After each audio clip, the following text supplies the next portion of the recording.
एक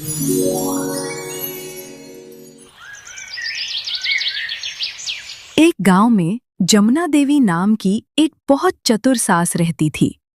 उनकी दो बहुएं थीं, रानी और पिंकी। दोनों काम से जी चुराने में माहिर थीं।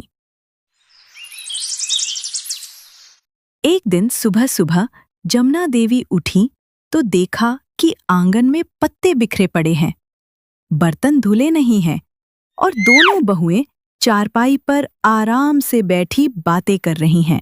अरे बहुओं, सूरज सिर पर चढ़ गया है और तुम दोनों अभी तक बैठी हो।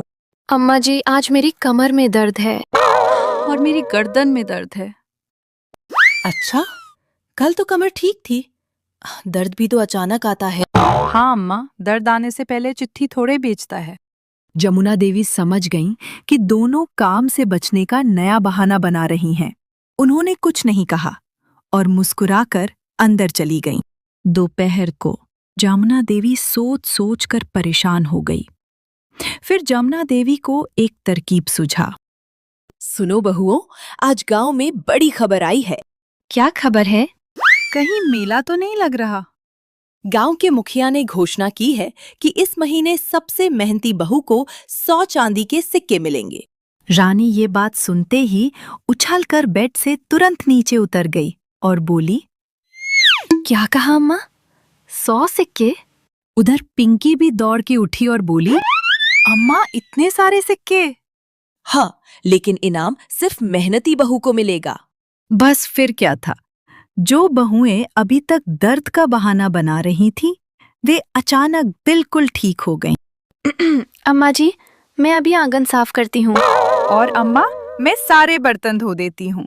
जमुना देवी मन में सोचने लगी, वाह रे चांदी के सिक्के, बड़े बड़े वैद्य भी ऐसा इलाज नहीं कर सकते। शाम तक दोनों बहुएं इतनी मेहनत करने लगी कि पूरा घर चमकने लगा। लेकिन दोनों एक दूसरे से आगे निकलने की कोशिश कर रही थीं। अम्मा, मैंने 10 बर्तन धोए हैं। तो क्या हुआ? मैंने 20 बर्तन धोए हैं। मैंने आंगन भी साफ किया है। हाँ, तो मैं भी रसोई साफ की है। दोनों की प्रतियोगिता देखकर जमुना देवी हंसी रोक नहीं पा रही थी। लेकिन असली मजा तो अगले दिन आने वाला था, क्योंकि जमुना देवी ने 100 चांदी के सिक्कों वाली बात पूरी तरह अपने दिमाग से बनाई थी। उन्हें देखना था कि जब सच सामने आएगा तब दोनों बहुओं का क्या हाल होगा। अगली सुबह सूरज निकलने से पहले ही दोनों बहुएं उठ गईं। आज मैं सबसे पहले उठी हूँ। अरे नहीं, मैं तो तुमसे पहले उठ गई थी। झूठ मत बोलो। तुम खुद झूठ बोल रही हो। दोनों फिर बहस करने लगीं। तभी जमुना देवी वहां आ गईं। अरे ओ मेहनती बहुओं, अगर झगड़ा ही करना है तो इनाम भूल जाओ। नहीं अम्मा जी, मैं तो बस इसे समझा रही थी। और मैं इन्हें समझा रही थी। वाह, तुम दोनों तो एक दूसरे की गुरु बन गई हो। इतना सुनते ही दोनों चुप हो गईं। थोड़ी देर बाद जमुना देवी ने नई चाल चली। सुनो बहुओं, मुखिया ने एक और नियम बताया है। क्या नियम? जल्दी बताइए अम्मा जी। जो बहू सबसे ज्यादा लोगों की मदद करेगी, उसके जीतने के मौके बढ़ जाएंगे। ये सुनते ही दोनों बहुओं की आंखें चमक उठीं। मैं तो पूरे गांव की मदद करूंगी। और मैं उससे भी ज्यादा करूंगी। सबसे पहले रानी पड़ोस की बूढ़ी काकी के घर पहुंच गईं। काकी, कोई काम हो तो बताइए। बेटी, आंगन में पत्ते पड़े हैं। मैं अभी साफ कर देती हूँ। उधर पिंकी भी पीछे नहीं थी। वो दूसरे पड़ोसी के घर पहुंच गई। चाची, कोई काम है क्या? हाँ बेटी, ये गेहूं की बोरी अंदर रख दो। अभी रख देती हूँ। लेकिन जल्दी दिखाने के चक्कर में पिंकी ने बोरी उठाने की कोशिश की और धड़ाम से खुद ही नीचे गिर गई। अरे बाप रे बाप। बेटी, बोरी उठाने आई थी या बोरी के नीचे आने? उधर रानी आंगन साफ करके पूरा किया ही था। तभी एक बकरी अंदर आ गई और फिर से सारे पत्ते फैला दी। अरे नहीं, ये क्या कर दिया? बकरी आराम से पत्ते चबाने लगी। बकरी भाग यहाँ से।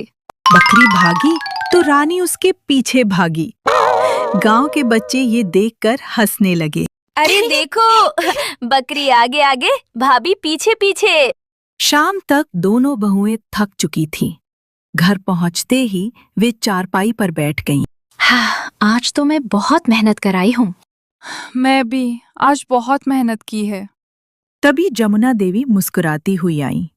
जमुना देवी, बहुओं, कल मुखिया खुद घर पर आने वाले हैं। सच में अम्मा?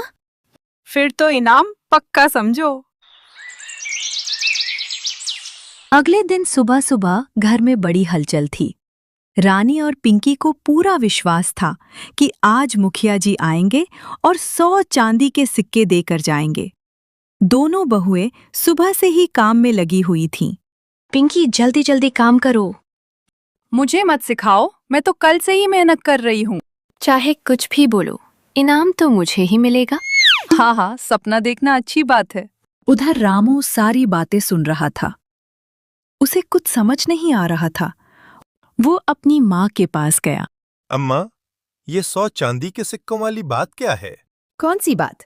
वही जो आपने बहुओं को बताई है। बेटा, आवाज कम रखो। मतलब सचमुच कोई इनाम नहीं है? नहीं, फिर आपने झूठ क्यों बोला? क्योंकि पिछले महीने से दोनों काम से भाग रही थी। देखो, अब पूरा घर चमक रहा है या नहीं? अम्मा, आपकी चालाकी का जवाब नहीं। इतने में बाहर से आवाज आई, मुखिया जी का। अरे कोई है घर में? लगता है मुखिया जी आ गए। लगता है इनाम लेकर आए हैं। दोनों बहुएं दौड़कर बाहर पहुंची। प्रणाम मुखिया जी। आइए बैठिए। खुश रहो बेटियों।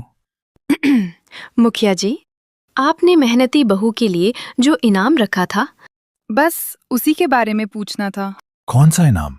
दोनों बहुएं एक दूसरे का मुंह देखने लगीं। वही मुखिया जी 100 चांदी के सिक्के वाला। अरे मैंने तो ऐसा कोई ऐलान नहीं किया। क्या? मतलब कोई इनाम नहीं है? बिल्कुल भी नहीं। अब दोनों बहुओं की नजर धीरे धीरे जमुना देवी की तरफ घूमी। जमुना देवी चुपचाप खड़ी मुस्कुरा रही थीं। अम्मा जी, तो ये सब आपकी चाल थी?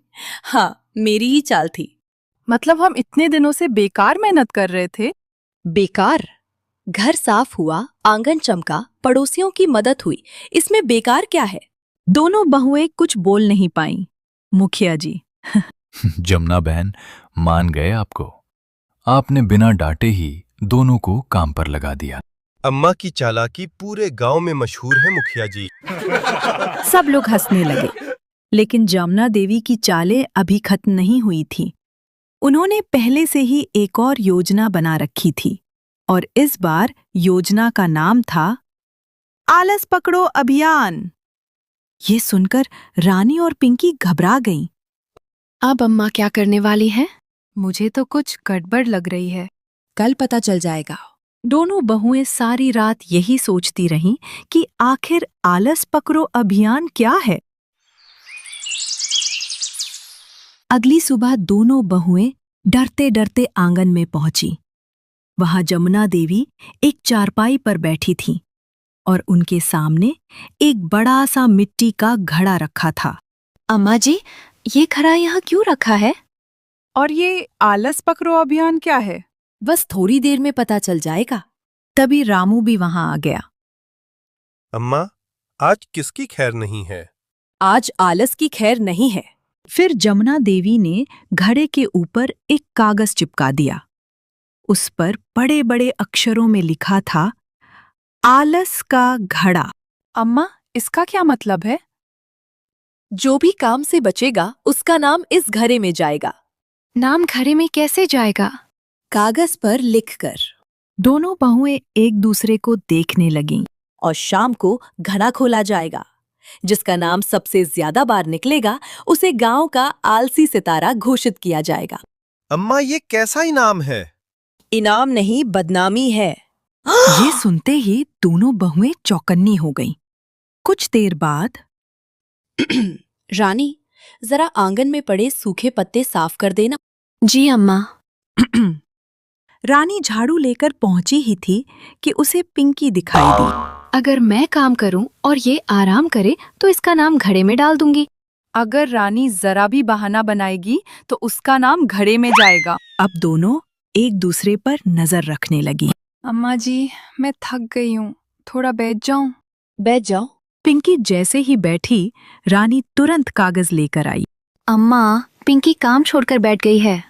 अरे, मैं तो बस 2 मिनट बैठी थी। 2 मिनट भी आलस कहलाता है। रानी ने झट से पिंकी का नाम लिखकर घड़े में डाल दिया। अच्छा, अब देखना। रानी पानी पीने बैठी। अम्मा, देखिए, रानी आराम कर रही है। मैं पानी ही तो पी रही हूँ। आराम भी तो कर रही हो। अब पिंकी ने भी रानी का नाम लिखकर घड़े में डाल दिया। अम्मा, ये लोग तो काम कम और जासूसी ज्यादा कर रही हैं। यही तो मैं देखना चाहती हूँ। पूरा दिन दोनों एक दूसरे की शिकायतें लिख लिख कर घड़े में डालती रहीं। किसी ने छींक दी तो नाम घड़े में, किसी ने 5 मिनट बैठ लिया तो नाम घड़े में, किसी ने देर से जवाब दिया तो नाम घड़े में। शाम होते होते घड़ा कागजों से भर गया। आज तो रानी का नाम सबसे ज्यादा होगा। नहीं, तुम्हारा होगा। शाम हो चुकी थी। आंगन में चारपाई बिछी हुई थी। बीच में आलस का घड़ा रखा था। रानी और पिंकी दोनों बड़ी उत्सुकता से घड़े को देख रही थीं। दोनों को पूरा यकीन था कि सामने वाली का नाम सबसे ज्यादा निकलेगा। अम्मा जी, घड़ा जल्दी खोलिए। हाँ, आज सच्चाई सामने आ जाएगी। मुझे तो लगता है घड़ा फट जाएगा, इतने कागज भरे हैं। जमुना देवी मुस्कुराईं और घड़े में हाथ डालकर एक एक पर्ची निकालने लगीं। पहली पर्ची में लिखा है पिंकी। देखा, मैंने कहा था ना। एक पर्ची से कुछ नहीं होता। दूसरी पर्ची में लिखा हुआ है रानी। बराबरी हो गई। फिर तीसरी में है पिंकी, चौथी में रानी, पांचवी में पिंकी, छठी में रानी। अरे, ये तो कबड्डी का स्कोर लग रहा है। जब सारी पर्चियां गिन ली गईं, तो पता चला कि रानी और पिंकी का नाम बिल्कुल बराबर बार लिखा गया था। ये कैसे हो सकता है? मैं तो सोच रही थी कि तुम्हारा नाम ज्यादा होगा। अभी असली बात बाकी है। इतना कहकर जमुना देवी ने अपनी जेब से एक आखिरी पर्ची निकाली। अम्मा, ये पर्ची घड़े में नहीं थी। हाँ, मुझे पता है। ये मैंने खुद लिखी है। इसमें क्या लिखा है? जल्दी पढ़िए। इसमें लिखा है सबसे बड़ा आलसी जो अपना काम छोड़कर दूसरों की जासूसी करे। कुछ पल के लिए पूरा आंगन शांत हो गया। फिर रामू जोर से हंस पड़ा। अरे, तो आज दोनों बहुएं फंस गईं। कुछ देर बाद मुखिया जी भी वहां पर आ गए। सही कहा। आज तुम दोनों ने काम कम और एक दूसरे की निगरानी ज्यादा की। अरे हाँ, हम तो पूरे दिन एक दूसरे को पकड़ने में लगी थी। यही तो मैं समझाना चाहती थी। मतलब अगर हम अपना काम करते रहते तो ज्यादा अच्छा होता। बिल्कुल। और हम बेवजह एक दूसरे की शिकायत करती रहीं। दूसरों की कमी ढूंढना आसान है, लेकिन अपना काम ठीक से करना मुश्किल है। अब दोनों बहुओं को अपनी गलती समझ आ गई थी। अम्मा जी, अब से मैं अपना काम ध्यान से करूंगी। और मैं हर समय दीदी की शिकायत नहीं करूंगी। वाह, लगता है अम्मा का आलस पकड़ो अभियान सफल हो गया। जमुना बहन, आपकी चालाकी का जवाब नहीं। अरे, घर चलाना है तो थोड़ा दिमाग भी चलाना पड़ता है। उस दिन के बाद रानी और पिंकी पहले की तरह हर छोटी बात पर नहीं झगड़ती थीं।